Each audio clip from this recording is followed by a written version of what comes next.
Company की शुरुआत हुई 1976 में, 1976। मित्तल ग्रुप का ये हिस्सा है। खाने के तेल, वनस्पति, डिस्टिलरी और रियल एस्टेट जैसे सेगमेंट्स में कामकाज करती है कंपनी, और वर्टिकली इंटीग्रेटेड एग्रो बेस्ड खाने के तेल के सबसे बड़े प्रोड्यूसर्स में से एक है, और ग्रेन बेस्ड डिस्टिलरीज बनाने वाली और इथेनॉल का प्रोडक्शन करने वाली सबसे बड़ी मैन्युफैक्चरर कंपनी है हिंदुस्तान में, ग्रेन बेस्ड इथेनॉल में।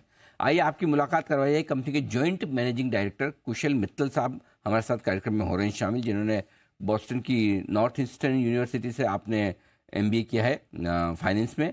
Finance, fund management, project financing, cost management, administration का उनका गहरा अनुभव है, और 2020 से कंपनी के बोर्ड में एडिशनल डायरेक्टर के तौर पर है।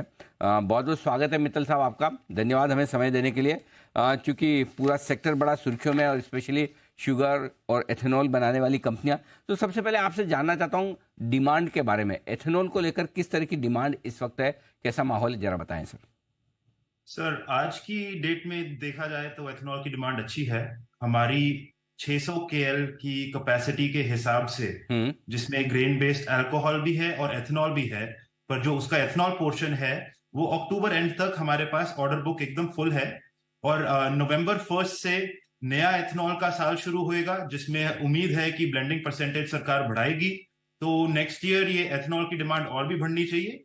तो आज की डेट में एथेनॉल की डिमांड काफी रोबस्ट है, और ये आगे 2025 तक डबल ही होनी है, जैसे सरकार 10 से 20% ब्लेंडिंग तक जाएगी। तो अच्छा, ये जो कैपेसिटी, जो डिमांड बढ़ने वाली है, इस डिमांड को पूरा करने के लिए आपकी क्या तैयारी, क्या आपके पास पर्याप्त कैपेसिटी है या और बढ़ाने का सोच रहे हैं?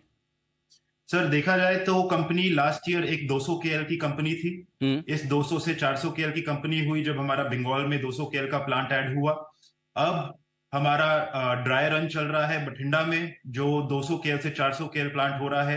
तो हमारे को पूरी उम्मीद है कि इस मंथ एंड तक हमारा ये यूनिट प्रोडक्शन में आ जाना चाहिए। और इसको देखते ही आगे हमने सारी परमिशंस ले ली हैं कि खड़गपुर बंगाल में 100 केएल और ऐड करा जाएगा, और सारा काम चल रहा है।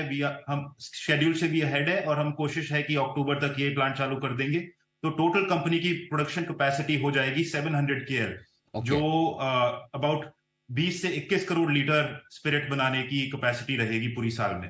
तो अभी आप कह रहे हैं कि 100 केएल का आपका एक और एक्सपेंशन प्लान चल रहा है, जो इसी साल अक्टूबर में कंप्लीट होने की उम्मीद है, राइट सर? जी सर। Okay, perfect. तो उसके बाद 700 केएल की कैपेसिटी हो जाएगी। अच्छा, ये बताएं सर कि ये तो बात हुई डिमांड की, ठीक है।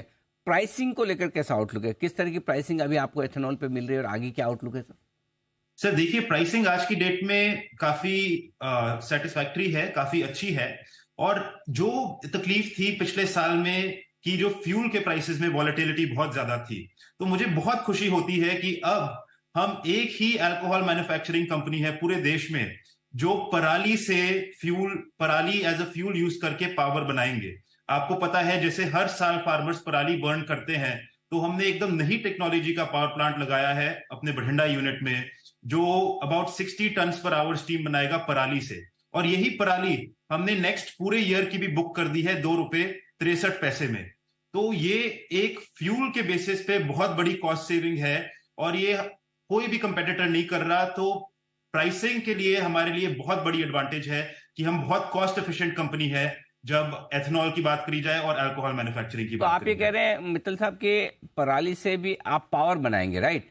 और वो पावर आपको कंपैरेटिवली दूसरों से काफी सस्ता पड़ेगा। तो ये खाली जब पराली का सीजन है सर्दियों के आसपास तभी होगा, या पूरे साल भर भी चलेगा प्लांट? नहीं सर, मेरे पास जब हार्वेस्ट सीजन आएगा तो मेरे पास 15-20 दिन होते हैं कि मेरे को पूरे साल की पराली प्रोक्योर करके स्टोर करके रखनी पड़ती है। तो पिछले साल हमने ये करा, हमने 70,000 टन खरीदी और स्टोर करी मात्र 15 दिनों में, और इस साल हम इसको 1,10,000 टन तक लेके जाएंगे। तो इसके लिए पूरी टीम, इंफ्रास्ट्रक्चर और सब इन प्लेस है, एंड हम काफी होपफुल है कि इस साल भी हम अपना टारगेट अचीव करेंगे। अरे सर, ये तो बहुत बढ़िया काम आप कर रहे हैं। आपको पंजाब, हरियाणा, दिल्ली, एनसीआर वाले लोग बड़ी दुआएं देंगे अगर पराली को यूज करके उससे आप पावर बना ले और पोल्यूशन कम हो। मतलब ये तो बहुत अच्छी बात है, वैसे भी अगर देखा जाए तो बहुत ही अच्छी बात है। अच्छा सर, प्राइसिंग की आपने बात की कि मजबूत है, मुझे एक चीज समझाइए, चूंकि आप ग्रेन बेस्ड इथेनॉल बनाते हैं, राइट? आपका जो सारा है वो ग्रेन बेस्ड है। तो ये जो शुगर बेस्ड बनाते हैं गन्ने से, और बाकी आप अनाज से बनाते हैं, दोनों में क्या फर्क है? दोनों की प्राइसिंग में भी कुछ फर्क है? जी सर, दोनों के प्राइसेस में फर्क है। शुगर एक्चुअली डिपेंड करता है कि वेदर आप शुगर केन जूस से बना रहे हैं, बी हैवी से बना रहे हैं या सी हैवी से बना रहे हैं। उसके हिसाब से सरकार ने अलग प्राइसिंग स्ट्रैटेजी उसके लिए रखी गई है। ग्रेन के लिए अब हमारे पास दो प्राइसिंग स्ट्रैटेजी है। एक होती है जो हम एफसीआई से चावल ले, एक है डैमेज ग्रेन से। और अब आगे वाले टाइम में अगर पॉलिसी देखी जाए तो सरकार का जोर है मक्के पे एथनॉल। उनको चावल से एथनॉल पे इतना ध्यान नहीं देना, मक्के से।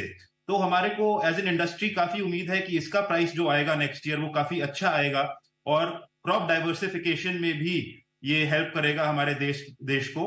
तो उसमें, और अगर क्वालिटी की बात करी जाए, जब एथनॉल की बात करते हैं तो शुगर बेस्ड एथनॉल और ग्रेन बेस्ड एथनॉल में क्वालिटी में कोई ज्यादा अंतर नहीं होता। जब ईएनए की बात करी जाए तो काफी ज्यादा अंतर होता है। अब आप देखेंगे कंट्री लेकर में भी नेशन वाइड बहुत स्टेट्स की पॉलिसी में सिर्फ ग्रेन बेस्ड ईएनए ही आ रहा है, क्योंकि ये सुपीरियर है इन टर्म्स ऑफ क्वालिटी।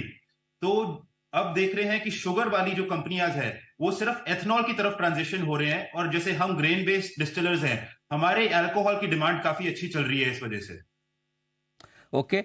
अच्छा, मित्तल साहब, आपने बताया कि आपकी अब कैपेसिटी अक्टूबर तक 700 केएल की हो जाएगी, राइट?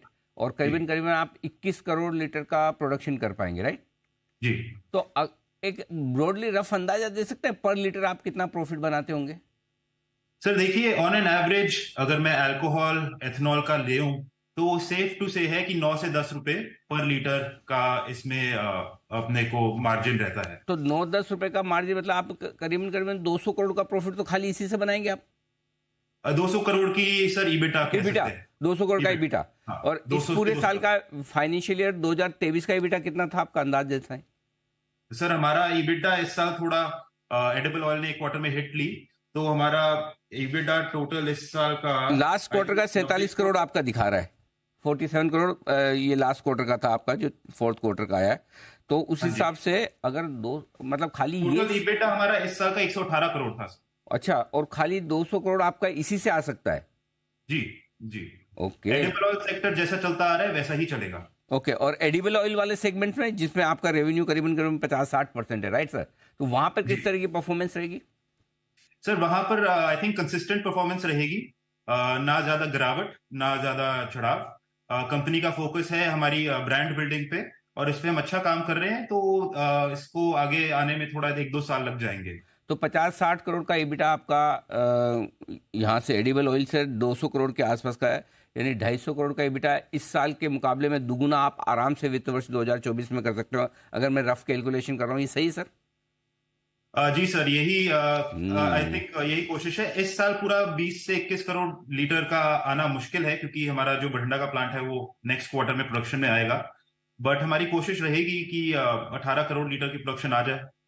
बिल्कुल ठीक बात है। तो चलिए, इंतजार रहेगा उसका। मित्तल साहब, बहुत बहुत धन्यवाद। आपने सारे आंकड़ों पर भी जानकारी दी और साथ ही आगे के आउटलुक पर भी हमारे दर्शकों से विस्तार से बातचीत की।